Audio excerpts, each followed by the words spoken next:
You know, when we first started out, Jim and I were probably being a little too finessey with these fish. We were fishing light 1/8 ounce jigs. One of us was fishing a live minnow, one was fishing just a 3-inch gulp minnow. You know, nothing real aggressive at all, just trying to mimic real minnows out there.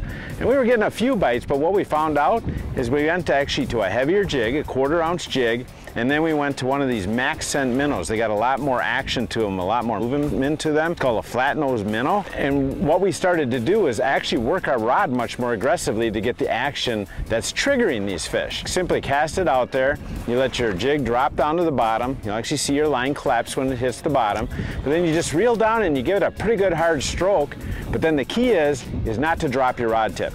Stroke it up and just hold that rod tip up in the air. What that does is make that jig jump off the bottom, kind of attracts them, but then when you hold your rod tip still, it makes it glide back to you. And all during that glide, those fish can see that bait, and if they bite it, you're gonna get a nice tick bite.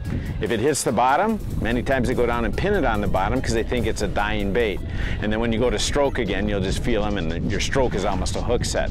So sometimes, even though we're fishing fairly early in the year here, not super warm water, sometimes going a little bit more aggressive can put a lot more fish in the boat.